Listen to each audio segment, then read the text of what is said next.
Приветствую вас! Тема сегодняшнего видео будет чистка пневматического инструмента. В данном случае это будет шлифовальной машинки. Вот такого плана, орбитальной. Однако, справедливости ради, конечно, это будет равносильно и для другого пневматического инструмента.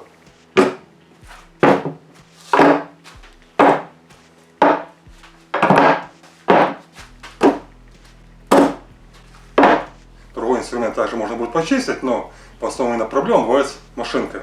Поскольку машинка, думаю, сами понимаете, работает с пыли, все-таки это шлифовальная машинка, то есть пыль даже по самому корпусу видно, пыли хватает. И достаточно часто подклинивают. Меня также спрашивают в комментариях, пишут личку, мол, как почистить машинку, перестала работать. То есть включаем, она гудит, но крутиться не хочет. То есть это все у нас происходит за счет того, что внутри забился сам механизм роторно-упасной. То есть там механизм забился, и от этого у нас машинка не работает. Вот в данном видео я расскажу о том, как почистить машинку, заставить ее работать.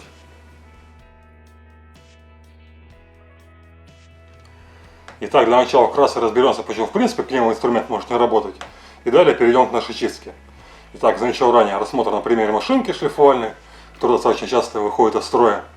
Выходит из строя по причине пыли. Вот, к примеру, если посмотреть более внимательно, видно, вот это у нас для пылеотвода, и сама машинка, вот корпус. Думаю, видно достаточно такой. В некоторых местах пыли достаточно много.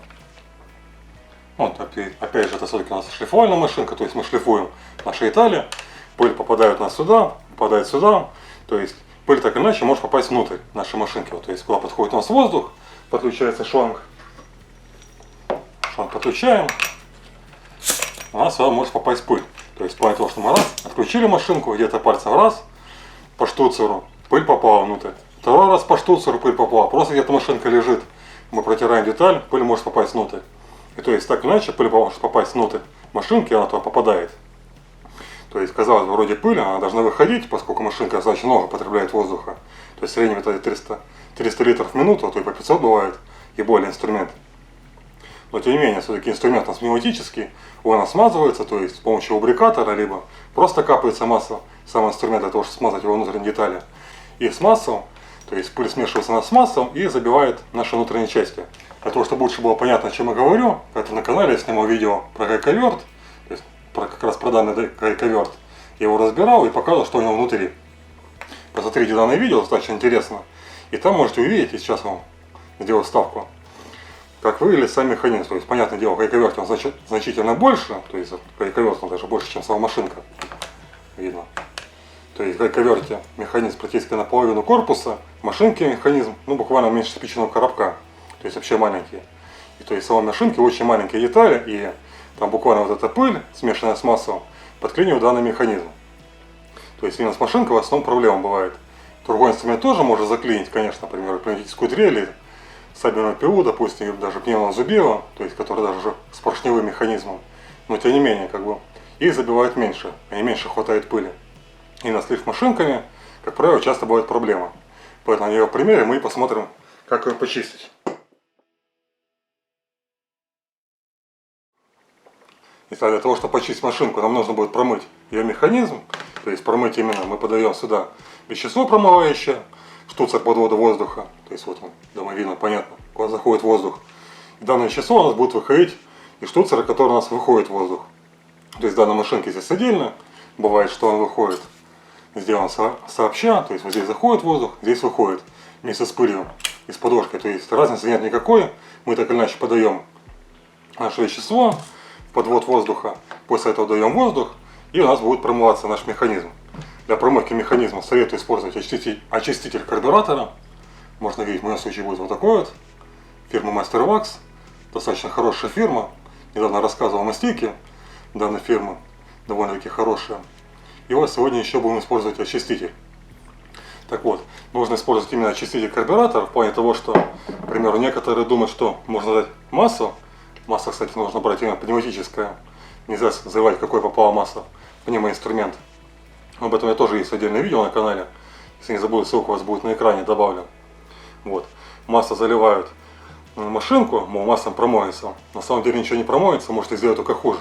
То есть в плане того, что пыль, которая у вас есть уже в машинке, то есть которая забила механизм, она забьет еще больше. Она смешается с маслом, и вот эта каша у вас забьет ваш механизм. То есть опять же, лопасти ротора, они забьются и машинка не будет работать. Некоторые думают, что можно взять ВДшку, то есть так же как 4 карбюратора, пшикалка, напшикаем ВДшки и промоем. ВДшка тоже нельзя работать, поскольку ВДшка у нас содержит тяжелые масла, присадки, то есть это все эти тяжелые масла и присадки не рекомендуются для пневмоинструмента. Это придумано не мной, это именно рекомендуют фирмы-производители пневмоинструмента, что нельзя данный инструмент заливать именно масло тяжелое, какие-то масла. Особенно с присадками, торное масло, транспекционное, ничего этого нельзя заливать мимо инструмента. По всей причине нельзя использовать ВДшку. Вот, поэтому мы берем очиститель карбюратора, который именно состоит. То есть это очиститель, который не воздействует у нас ни на металл, ни на пластики, ни на резину и так далее. Ну и все-таки карбюратор достаточно точный механизм. И засирать его, так сказать, испортить какие детали, он тоже как бы не стоит. Поэтому именно очиститель карбюратора тоже рассчитан на то, чтобы работать именно достаточно лояльно. С металлами, с подшипником и так далее. Вот, поэтому будем использовать его. И также для проверки, то есть для того, чтобы показать, что он действительно вычистится, по того, что машинка все-таки она рабочая, то есть она действительно крутится. Подключаем к воздуху. О, видите, не крутится.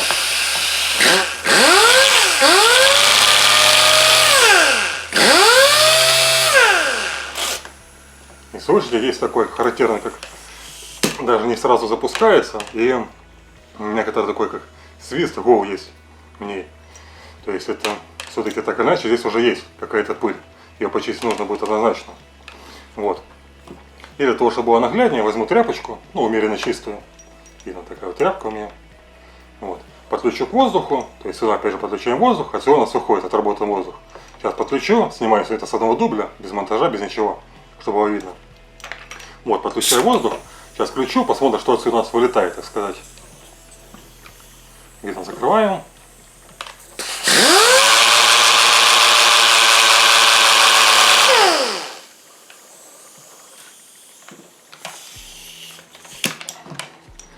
Видно, ничего, в принципе, особо не вылетело. Ну, так вот, немножко есть, небольшие пятнышки, но не критично, достаточно. Вот они, вот здесь вот. Далее, сейчас возьмем наш очиститель. Очиститель еще чем хорошо, есть трубочка. Ставим трубочку на место. Далее берем нашу машинку. Обязательно при чистке любого инструмента, для того, чтобы прежде чем вы будете подавать чистящее средство, нажмите на спуск. То есть, по того же здесь стоит клапан, если вы будете без спуска, без нажатого, у вас просто он будет отсюда вылетать, он не попадет внутрь. Поэтому нажимаем спуск, проводим свою трубочку, вот так вот, ну, думаю, видно достаточно видео, и нажимаем чистим.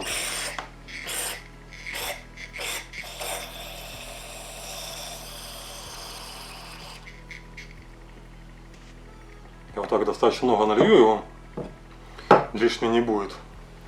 Так, далее вот так сейчас спуск можно отпустить. Сейчас подключаем воздух, можно видеть. Подключаем воздух, берем нашу тряпку, опять же прижимаю ее к выходу воздуха, видно, да? И смотрим, что у нас повылетает изнутри.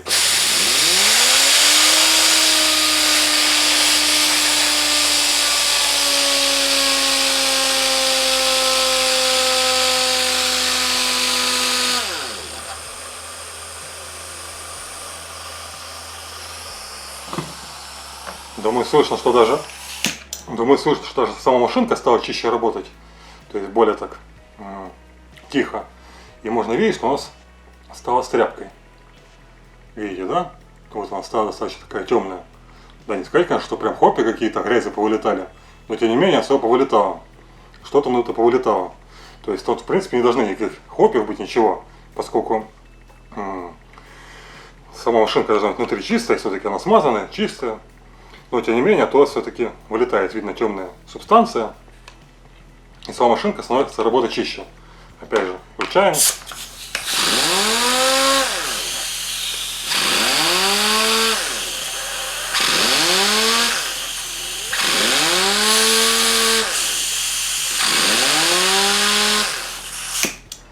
Видно, слышно, думаю, хорошо. Стало работать чище, то есть нет тут такого похабного звука. Да, немножко упали обороты, в плане того, что я сейчас выключен компрессор, ну, чтобы не шумел, не мешал снимать видео. Вот, далее сейчас я набью больше давления и покажу на большем давлении, как она работает. Итак, снова включен компрессор, набрал давление в системе. И теперь посмотрим, как у нас работает наша машинка. Опять же подключаем. Приложу все-таки тряпку, поскольку так иначе сейчас будет что-то вылетать еще.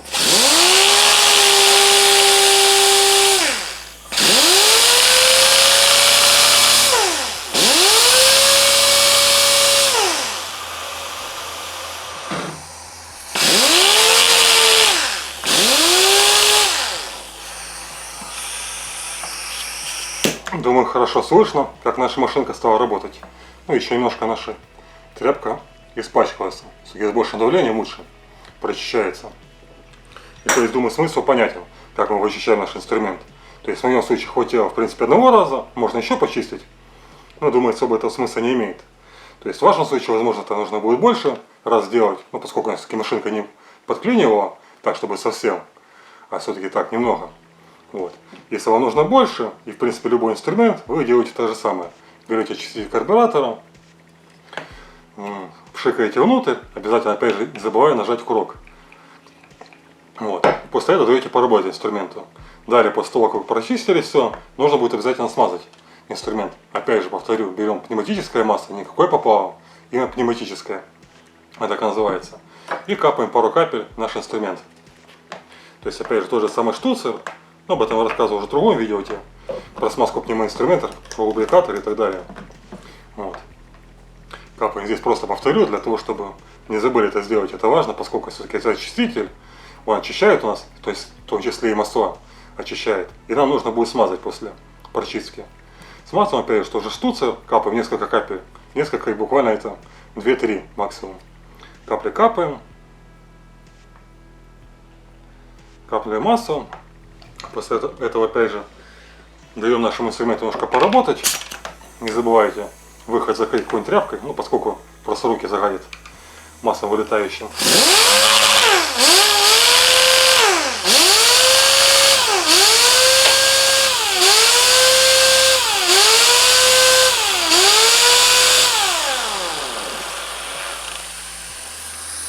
И думаю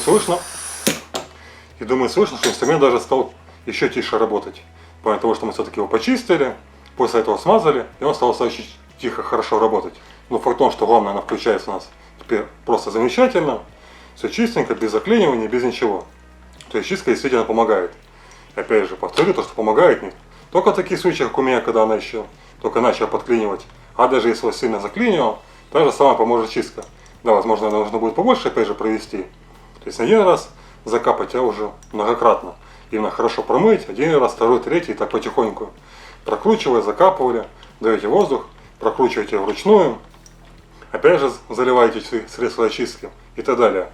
Можно, конечно, разобрать машинку, то есть снимаем подошву, далее откручиваем внутрянку, вынимаем роторно-лепестковый механизм, то есть весь этот механизм внутри мотошинки. Но это дело достаточно муторное, к примеру, как эта машинка разбирается, я, честно говоря, даже не знаю. Но, судя по всему, здесь снимается одна верхняя часть, и дальше она отсюда вынимается. Поскольку такого плана на машинках у них снимается изнутри. То есть отсюда. Разбирать не буду, честно говоря, это такое сложное дело. Достаточно много частей машинки, собирать ее на место, потом там все резиночку уплотнитель, чтобы все четенько работало, ничего не сифонило. Ну, в общем, такое дело, как бы нужен опыт, и вам не советую этого делать, поскольку может потом быть проблема. Но поскольку у меня лично опыт есть, на работе разбирали, собирали, потом немножко понамучились с тем, чтобы обратно все это хорошо собрать. Правильно, чтобы ничего не было проблем. Все-таки детали очень маленькие, действительно очень маленькие детали. И довольно-таки много. Сейчас вот картинка будет на экране, сколько деталей машинки. Вот. И по этой причине тут достаточно муторное дело. Вот, то есть если разбирать, то в принципе можно было обойтись обычного спирита, все это перемыть, разобрать все, опять же собрать. Но чтобы этим всем не заниматься, берем простой очиститель карбюратора. Ну, желательно берите хорошие фирмы, которые действительно хорошо чистят. Опять же, советую взять данную фирму. Действительно хорошо чистят, как вы видели. Хорошо чистят. Кстати, у него достаточно такой приятный запах. Весьма таки приятный. Не знаю, какой-то такой сладковатый. Ну, я лично люблю такие сладкие запахи. Вот приятный запах. То есть даже работать просто приятно. Потому что бывает такое, что там запах такой ядреный прям. Не очень хорошо. Вот, здесь достаточно даже приятный запах. Вот, ну и как видно, хорошо чистят. Так, наверное, думаю, можно будет закончить данное видео. Думаю, вам теперь понятно, как почистить ваш инструмент, какие средства для этого мы используем, опять же, чем мы его смазываем и так далее. Но опять же повторю то, что это подходит у нас для любого вида инструмента пневматического. Если что-то было непонятно, пишите в комментариях под этим видео, постараюсь пояснить, ответить на ваши вопросы. Также смотрите в описании, там вставлю полезные ссылки на другие видео попутно, опять же это и про хайковерт, что внутри это будет равносильно к машинке. Так же самое, как ухаживать за пневмоинструментом, то есть его правильно смазать, какую массу выбирать и так далее, другие вопросы. Также ссылку ставлю в описании. Также просьба поддержать канал моего друга, ссылка у вас будет на экране. Смотрите другие видео на моем канале, ссылки у вас также будут на экране. Ну это, собственно, и все. Всем спасибо, всем удачи.